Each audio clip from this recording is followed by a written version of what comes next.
uma ideia do Ferenczi. Tem uma teoria sobre o trauma super interessante. Veja só, isso pode te ajudar na clínica ou até sobre você mesmo, sobre isso. Segue esse, é um dos melhores pontos isso. Ele vai pensar assim, ele fala sobre o trauma, ele fala assim, ó, o trauma e ele tem uma relação com o desmentido. O desmentido é um tipo de defesa que o Freud descreve no texto chamado O Fetichismo, em que ele fala que a pessoa reconhece algo e ao mesmo tempo desmente esse reconhecimento e põe outra coisa no lugar. Então assim, tem o reconhecimento, eu desminto o que reconheci e põe outra coisa no lugar. Olha, essa é a estrutura básica didática. Ele fala assim, ó, o trauma ele é composto de 3 tempos, Ferenczi falando.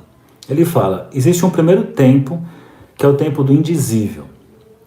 Então ele está pensando na criança aqui. Ele fala da criança, não necessariamente a criança, mas vamos pensar no modelo da criança, depois você pode transportar para outras, até para o adulto, seja seus pacientes, seja você mesmo, se você está aqui mais por você e não por uma outra pessoa. Mas ele fala assim, ó, a criança se depara com o irrepresentável da violência sofrida. Tudo que uma criança não tem condições de compreender é um abuso. Então não se trata só de um abuso sexual. Pode ser um abuso verbal, pode ser um abuso intelectual. A gente tem todo um trabalho da nossa parte de conseguir chegar na criança. A criança, a gente precisa achar os caminhos, por mais que tenha aquela visão de que nós estamos no mundo antes, ela que se vire para alcançar a linguagem, acho que não custa nada você também tentar se fazer inteligível para a criança. Então, voltando para cá, o primeiro tempo do trauma, indizível. A criança se depara com o irrepresentável da violência sofrida. Violência de todo tipo eu posso pensar, tudo que ela não tenha condições de compreender, de representar. Uma vez passado o tempo do indizível, vem o tempo do testemunho. Veja que é importante isso aqui, gente. Seja para você, seja para sua clínica, seja para pessoas que você conhece. Olha só.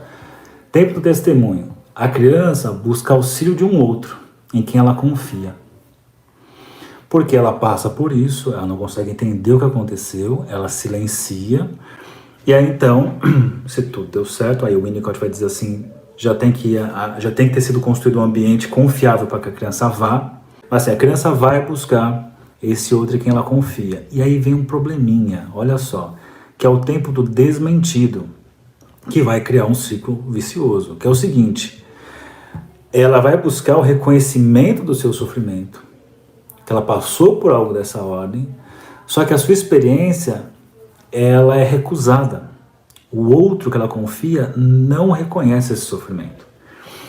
Vamos pensar aqui de uma forma bem didática. Vamos imaginar uma coisa bem extrema. Uma criança que passa por uma violência sexual por alguém da família. Ela tem o tempo do indizível. Ela não fala disso. Até que uma hora ela se aproxima de alguém que ela confia, que é o momento do testemunho. Ela conta o que aconteceu, só que o Ferenczi fala, mas muitas vezes o outro não quer acreditar no que a criança fala. Quantas vezes eu escutei aqui relatos de pessoas que sofreram abuso, que sofreram abuso dentro de casa, por exemplo, contaram para o pai, para a mãe ou para alguém, e o que os pais fizeram? Não, é impressão sua, não deve ser isso, não sei o que, e colocaram uma outra narrativa em cima. Então, onde ela buscou o reconhecimento, o que é colocado no lugar? É colocado uma outra história, é um deixa disso, é colocado uma outra história no lugar, e essa outra história faz com que a criança silencie, só que tem um negócio, isso que ela viveu continua lá, mas não traduzido e experienciado. Continua como um corpo estranho, porque no lugar dessa experiência foi colocada uma narrativa que não faz jus ao que aconteceu. Entende?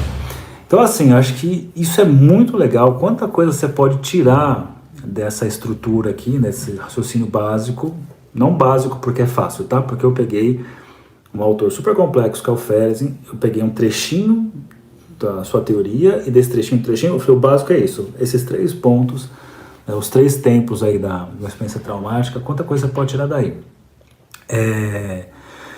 Tem um lance, aqui vai acontecer, o paciente, quando ele vem para a terapia, onde entra, né, a questão da terapia, é o tempo do testemunho. E aí o Ferenczi, ele chama a atenção, olha só isso aqui que dá para nós da psicanálise, não só psicanálise, coisas em gerais, veja só. Porque imagina, ele chega e ele vem em busca desse testemunho que tem a ver com o reconhecimento dessa experiência traumática. E aí, onde o paciente quer contar da sua experiência, o analista vem, pá, e dá sua interpretação. Sua interpretação edípica, sua interpretação, sei lá. Né? Isso sempre me lembra o Jung relatando no Memória, Sonhos e Reflexões. Ele foi esse canção de Freud, mas teve um dia que ele, assim, que ele parou e falou, putz, deixa pra lá. Que ele traz um sonho e o Freud insiste que é um sonho edípico, simplesmente. Ele fala assim, mas e todo o resto? Ele fala, não, mas o que interessa é isso aqui. Né? Então, a pessoa procura uma análise para esse testemunho, veja só.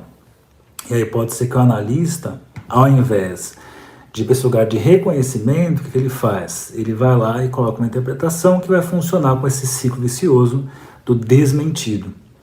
Né? Só que ao mesmo tempo, o Ferenczi não é bobo nem nada, ele sacou que ao fazer algo diferente disso, ou seja, que depois isso inclusive vai influenciar o Franz Alexander para criar a experiência emocional corretiva. Beleza, isso é tudo psicoterapia breve, tá? Pode ser que ao fazer isso, o analista crie ou mantenha o paciente em uma posição de dependência ao impasse que temos. Né? Olha só.